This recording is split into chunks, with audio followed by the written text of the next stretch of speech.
Live from YouTube. I'm just kidding. All right. Can I go now? That was Okay. good. I like that. Hey, guys. Welcome to the Misfit Athletics Post-Open Cycle podcast. I am Seth Page here with Matthew Sherburne, That's me. Drew Crandall, Yo, what up? and Gabriel Homero Garcia. Oh, Got shit. it. Dropped it. Boom. Dropped Said the it perfectly. bomb. Oh, good. I'm glad.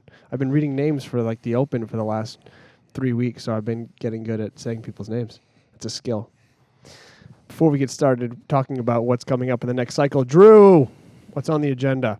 This is your final week to sign up for Misfit Athletics Training Camp 2.0, San Antonio, Texas, Pillar CrossFit, April 7th to the 9th. We've been teasing the shit out of you guys on Instagram and Facebook with all the really cool regionals gear, cool new Sharpen the Axe gear, and most of it will drop April 3rd. So keep your eyes up for that, sharpentheaxeco.com. That is also where you can buy your camp tickets. Last but not least, coaching. We have some remote coaching spots open. We've been mentioning this throughout the Open. They will be gone fairly soon. So if you wait till May, you're probably not going to get a spot. You're going to get put on a waiting list, and then you're going to hate us forever. So if you want remote coaching, please apply. It's also a great time of year to sign up for affiliate programming. Wow. We sell affiliate programming? We sell it, believe Good it or not. save. So it's a good time to sign up for that. We're getting out of the open cycle and moving on to post-open now. So great time to get started with us. And we're going to get into this in the podcast, but I'm just personally such a big fan of the Hatchet program, which is basically people were like, well, I can't do all the volume, but I don't want to do affiliate class. That's that in-the-middle program available on the Pro tier, and we're going to be highlighting it more moving forward. We're going to show some pieces, maybe us doing the Hatchet program moving forward. Really want you guys to take advantage of it because it's a really good program. Yeah, That's it. that was fast. Boom. Faster than normal. You're getting the hang of that. Cool. So we're going to talk about the post-open cycle and what to expect. And this is basically aimed at everybody that didn't qualify for regionals because those people will be doing regionals training. So good try this year, guys. Maybe we can step it up and get there next year. So we'll talk about how we can set you up from now moving forward so that you have a shot in the future. Or maybe regionals isn't even your goal. You're just trying to get fitter. And this will be a good stepping stone for that as well. So the first thing we're going to talk about is the strength, because as we progress through the year, if you've been following with us, one thing we did, even looking back at last year's post-open cycle and then into cycle 1 and a little bit of cycle 2, is we separated the training out a little bit. And as we went through the cycles closer and closer to the Open, you guys kind of found the blending of strength and conditioning and everything kind of coming together into the more CrossFit style training. So we are back looking at the basics again. We're starting over. The Open's over. If you didn't qualify, that's your season, right? So now we're going to talk about how we can kind of rebuild you for next season.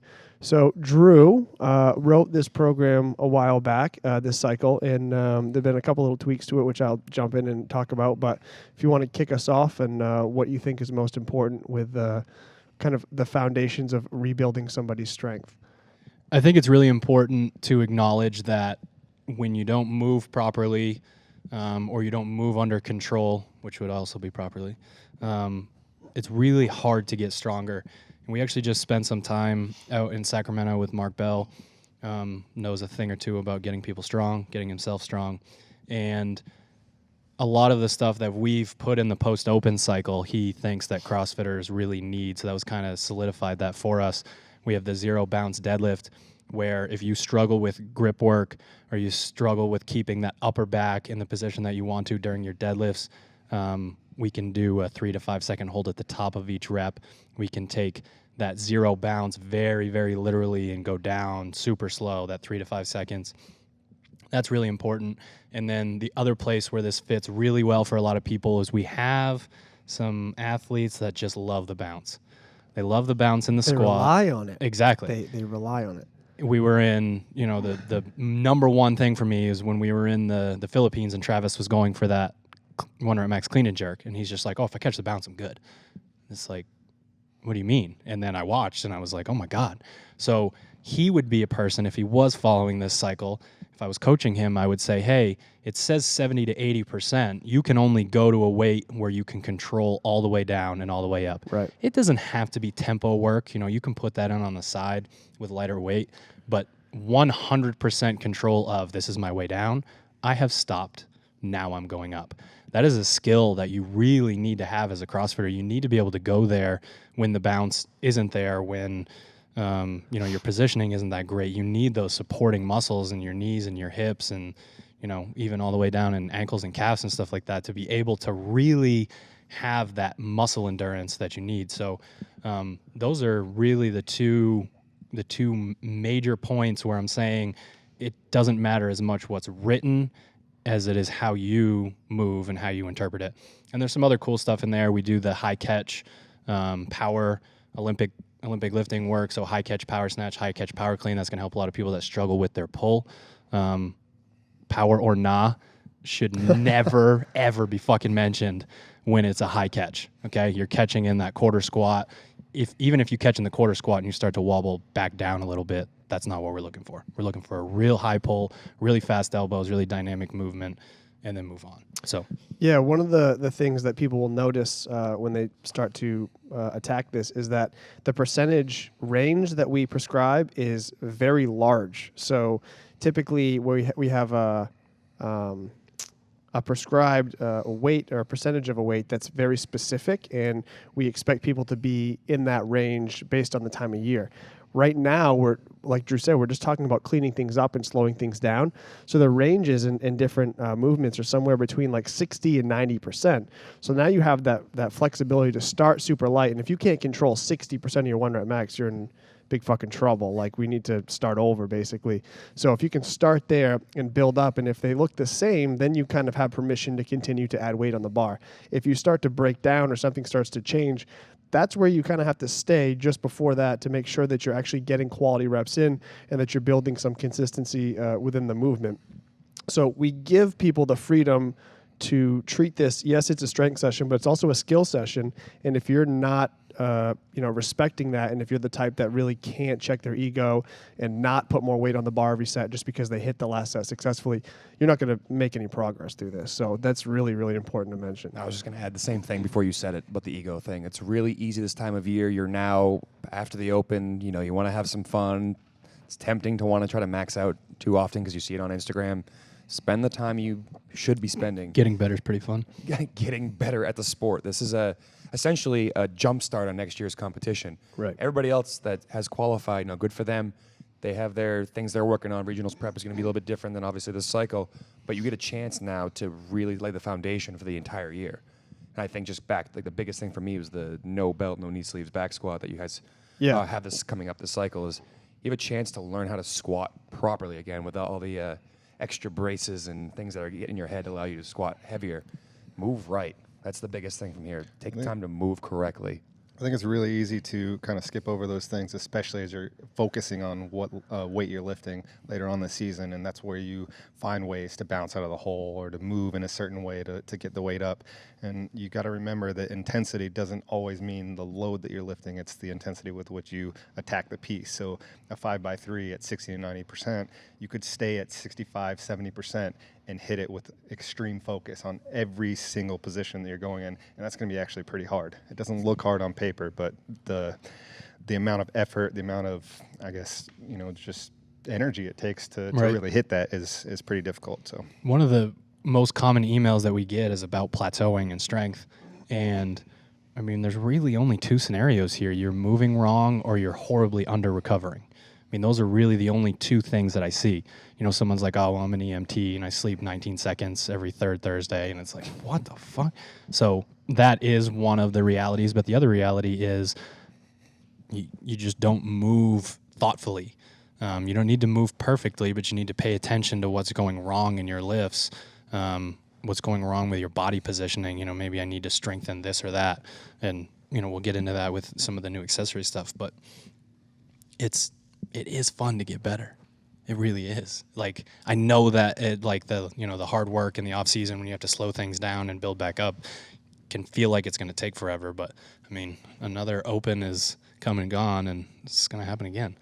Yeah, I don't know how many people have said, last year, oh yeah, I'm going to fix this and that for next year's Open, and then next year's Open showed up and they went, oh man, that's right. I got another chance. didn't do this correctly. Right. So every year we'll continue to kind of reload and give you another shot at it, but it's kind of up to you when you're going to step up and actually take the opportunity and make the most of it, and not just chase down weights that you see other people post, because the weight is sort of irrelevant this time of year. It really is the movement and not the load. So if you can keep that in mind and make that the priority, you will be set up well, especially when post-open cycle 2 comes rolling around and we get a little more specific with the lifting. And then into cycle 1, everyone knows, like, everyone's focused on strength during that cycle, strength and super raw conditioning.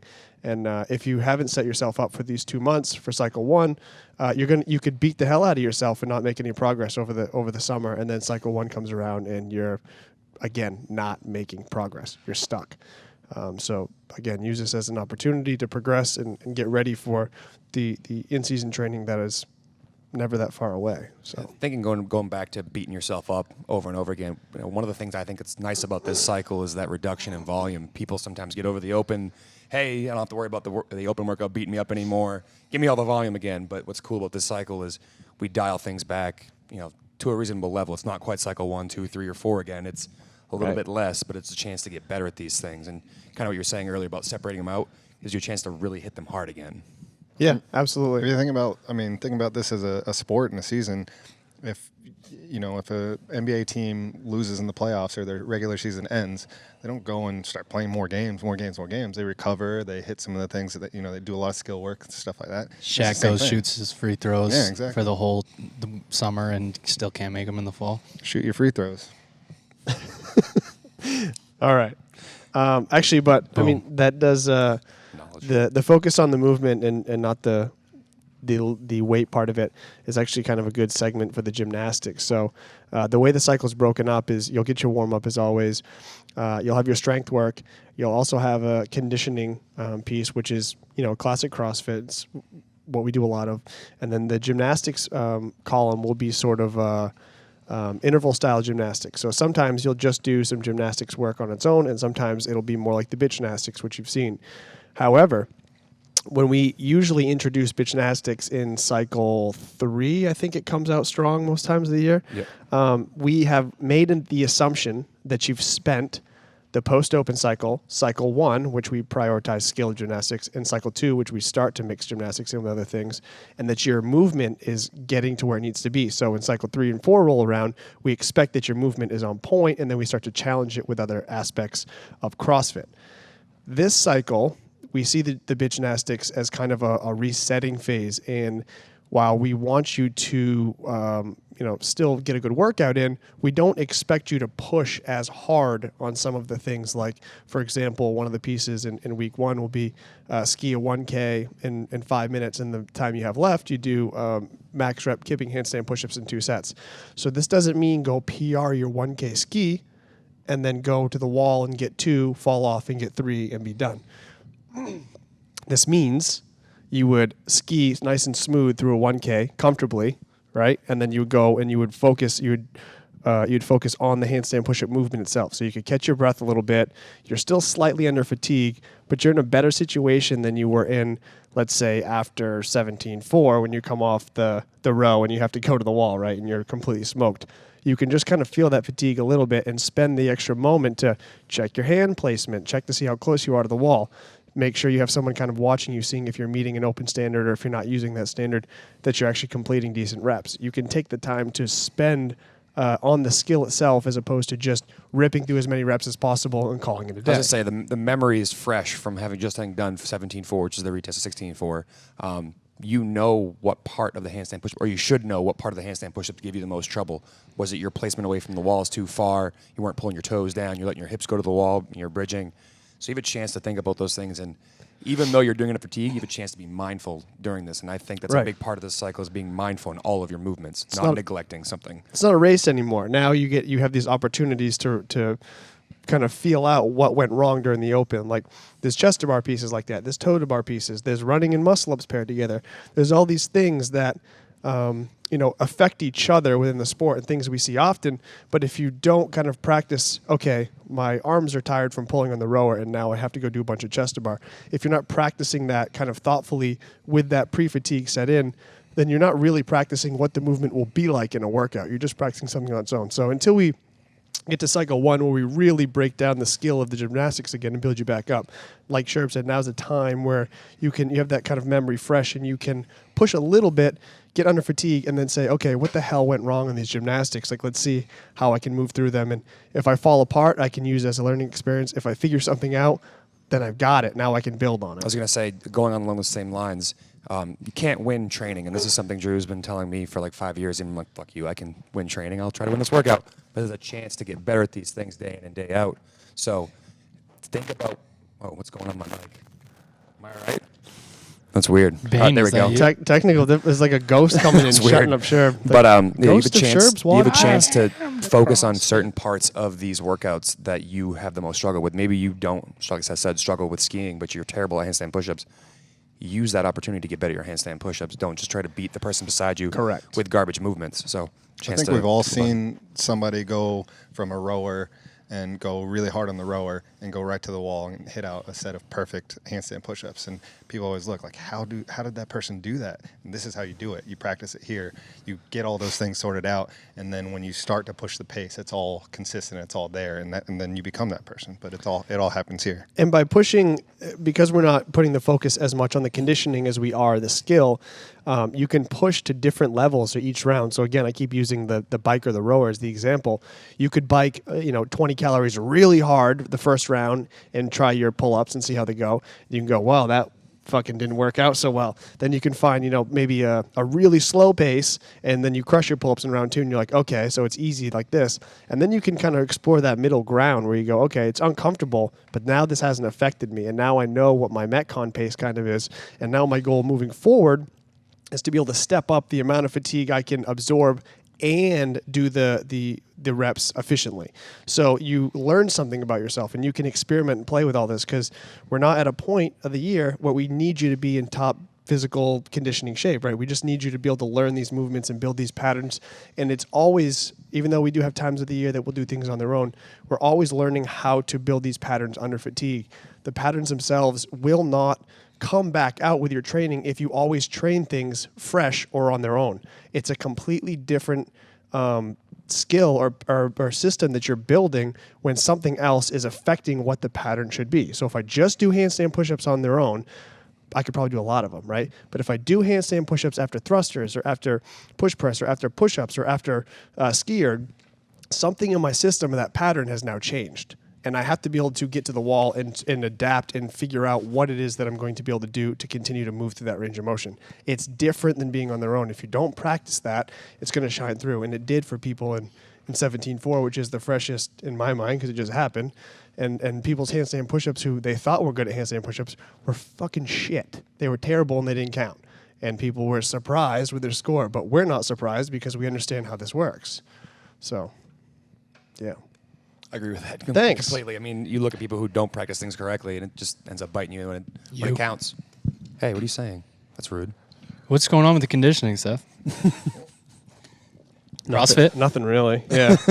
The only notes I'll give about the conditioning is we'll have a benchmark every Monday. Will be a benchmark, like a classic benchmark, like a Fran, a Grace, Isabel, things like that you guys can just crush and kind of have some fun with it. And a lot of these benchmarks, we don't actually test that often throughout the year. So it's cool to be like, oh, I haven't done that in 9 months, and I just knocked 40 seconds off my Isabel time. Like, it's kind of halfway a confidence booster to show you how far you've come, and also a reminder of maybe you didn't knock 40 seconds off your Isabel time and what the heck's going on. Yeah. So they're just kind of fun benchmarks, the classic stuff. Every Wednesday, we'll have some simple bitch work intervals in there just to keep things light and simple. Let's talk about that just for a second. There is zero coincidence that the people that do their bitch work and improve their consistency of actually doing it. I mean, that's step one. And a lot of people just skip it. Right. And then consistency of effort. They're the people that have quicker transitions during the Open, during regionals, at the CrossFit Games. I've seen it too much to think that it's, oh, well, maybe one plays into the other, or it's, it's a one-sided thing. It's not.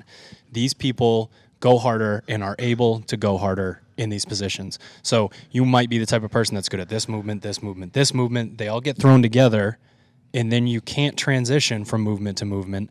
And that's where that consistency, do it for an entire year and see what happens to your open scores. Yeah. It's remarkable. So yes, it's just bitch work. Yes, we're doing it again. Yes, we're going to keep doing it.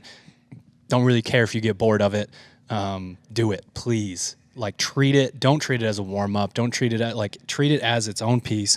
Put as much effort into it as you can, and that consistency will carry over 100%. One of the things about it is I think people get frustrated because their times will improve, but they don't improve as drastically as you go from hitting a 315 PR clean and jerk to 345, which you can do in like 6 months, and that's a huge improvement. So if somebody's 1K time goes from 317 to 310, people are like, I did fucking 6 months of bitch work for that. But that's not the result. That's not the reward. The reward is how good you feel coming off that 310 PR. You get up off the row, you're smoked, you're dying, and 30 seconds later, you're like, actually, I'm fine. Like, I can get back on the road now. It sucked for a second, but I'm good. That's the transition that Drew's talking about. It's being able to push really, really hard. You're in a lot of pain. You want to be done, but the second you are done, you realize, oh, I'm good to go. I can get right back to work. The people that don't do those intervals, they're fucked forever. I'm a person from experience this year, probably the last 9 months or so.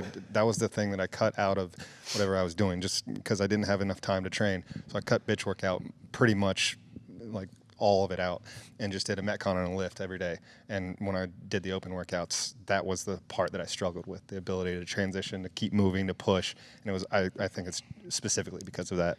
With the rate that the sport is growing and the fact that you can't be that person now that does like, oh, I'm a lifter until July, and then I'm a triathlete until October, and then I'll like start over again.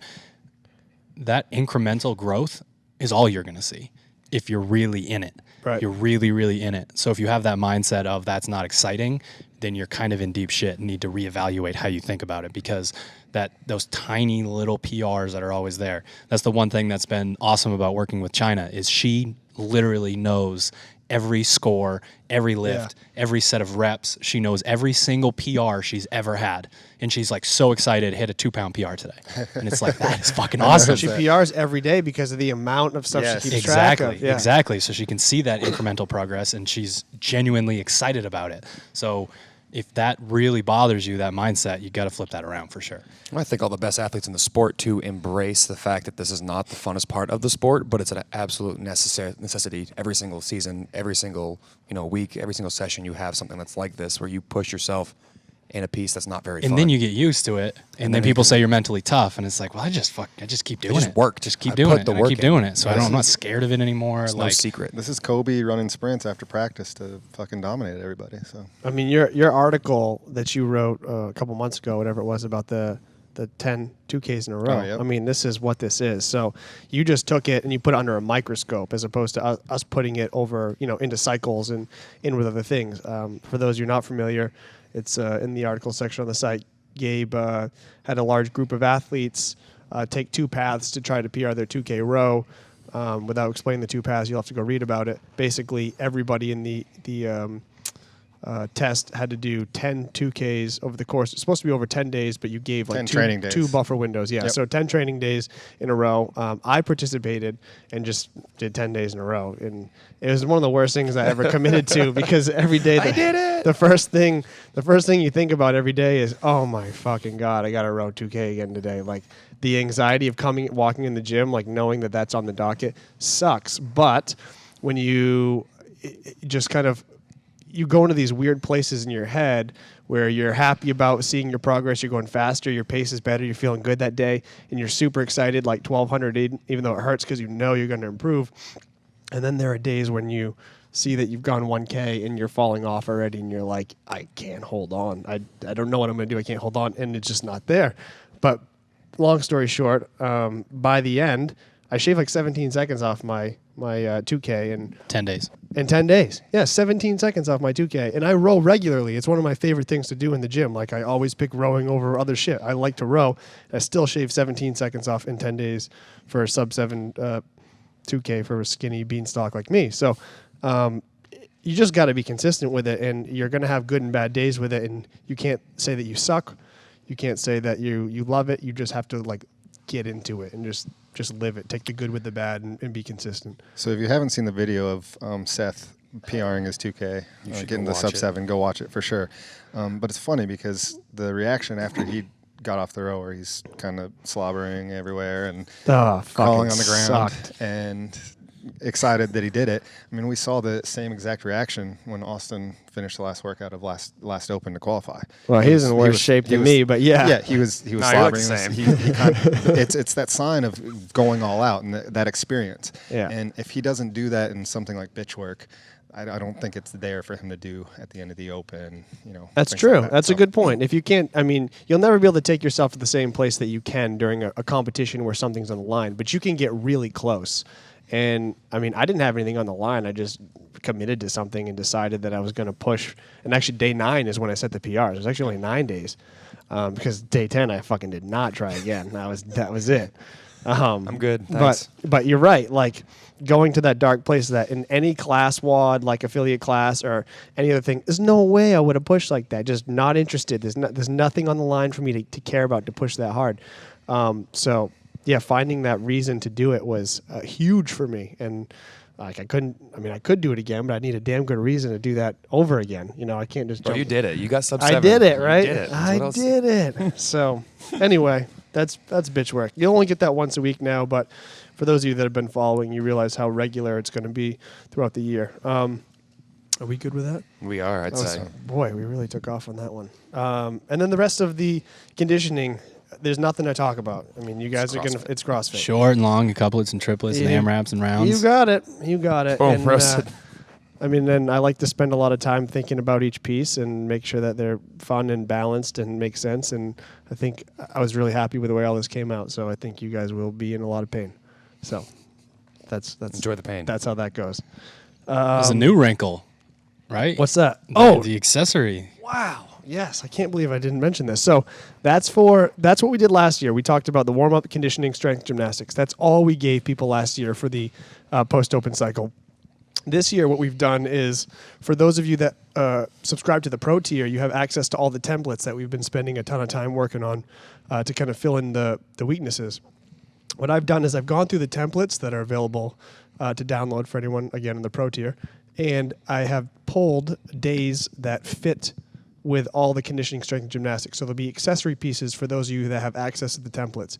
And there'll be bits of each template kind of sprinkled into each day that will kind of add to your training. So it's a little above and beyond, but you'll get a taste of what the posterior chain accessory plan looks like, what the strict press power cycle looks like, what the upper body stability accessory plan will look like. So those 3 extra templates will be in the accessory work, and there'll be specific days and weeks prescribed to add to your day of training. And it's pretty low volume. It's just some extra work. People ask for extra work all year. You typically don't need it, but it's here and it fits if that's what you're looking for. So, and everyone could use more pressing power. Everyone could use more upper body stability. Like, everyone could use that. And working on your posterior chain never hurt anyone either. So, Or it says 60-70% of CrossFitters are like, posterior chain? What's that? Never heard of her. Seriously. Yeah. And what I like about doing this is I specifically picked the posterior chain one here because it will kind of lead us into post-open cycle 2. So Drew talked about the fact we worked with Mark Bell a couple weeks back, and he kind of he taught us some cool stuff, but he also kind of made us feel confident in the way that we've been doing strength work for a while. We will introduce some different lifts that we haven't quite used before in post-open cycle 2 for you guys to try out, including prescriptions for box squat, and we may even play with a little bit of sumo deadlifting, just to give you guys a taste of some more powerlifting style stuff before we get into cycle 1, which goes right back to that raw, like, Olympic lifting style strength. So you'll get a kind of a taste of both. So if you are interested, pro tier, download the PDFs and really follow, especially the posterior chain one for the strength coming up the next cycle. And obviously the pressing power and upper body stability is relevant year round. So that's what we got. Anybody else? Gentlemen? Man, I think that if we did a hatchet version, we would just be saying almost the same things. But it's, again, with the hatchet program, it's just important to note that depending on what your goals are, how much free time you have, what your recovery schedule is like, how much you can sleep, that's something that you can use to get better than you would be if you used the regular cycle. That's Right. something that I feel like people are like, more is more, more is more. And that's just not the case. It works, again, for people who they want to be following the regular blog, but they're constantly scaling. They don't know, oh, well, how would those guys scale it for me? So this is how we scale it for you. Or, you are a competitor, but life gets in the way. You want to crush your local competitions. You want to eventually try to make the free time to make a regionals run or, get in your top 100, whatever it is. But it's not realistic to follow these programs if you don't have the time to recover and mobilize and basically live that lifestyle of like, I'm fine making 20 grand a year and That's dope. that lifestyle, it's perfectly fine. I mean, we have plenty of people here that do it and they seem happy as hell. But if you're not living that lifestyle as the year progresses on, it just gets harder and harder to do this. So just a little plug for the Hatchet program. And I will say, for those of you who have maybe considered it but are just being stubborn and following the blog, now is the time actually to try the Hatchet program out, because typically the volume is less in the Hatchet program, but this time of year we've backed the blog volume down, so the volume will actually be a little similar. We'll just scale the pieces more appropriately so that you can actually bring it with conditioning. So if you're somebody who's right on the cusp of I got to scale the weights regularly on the blog, I got to scale the reps there, that's too many rounds, or maybe even the skill's too high, this is the time of year to get a fairly similar dose and try out the Hatchet, and you'll be able to crush things each and every day, which makes you feel pretty good, gives you fast progress, helps you kind of reset what you've been doing the whole year before. Maybe you have a whole new mindset. You could call it the this max, right? That's how he kind of came The into max things. brag? Yeah, the max brag. Yep. No one's ever scaled a workout to make themselves go faster and been like, oh, that was easy. Well, that almost never happens. No. If you scaled so you can go faster, it's going to It's hurt the only worse. reason why I'm still like reasonably fit is because I scale fucking everything, and then I'm dying hard at as the you end. can, Yeah, yeah. it goes as hard as I can. I'm dying at the end, and then I just do one piece a day. That's and the secret. I'm like somewhat fit, a little bit. I got one more Hatchet rant and All I'll be right. done. Right? Just because you're strong does not mean you don't need to scale. I feel like that's a huge problem with scaling, is like jerk 375 pounds. Why would I need to scale this? Well, because once you do 30 split or 30 push jerks at 155 pounds like we did the other day, you're fucked and you can't go run and you can't do double unders or you can't do this conditioning piece. So the metabolic demand of 155 times 30 just could not be any more different than anything times 1 or 2 or 3, Right. and maybe even all the way up to 5 to 8. So just, this happens, we see this a lot with people. This guy's a freak athlete, he's strong, but then we go to training camp and it's a lot of standing around. It's big sets, a lot of standing around.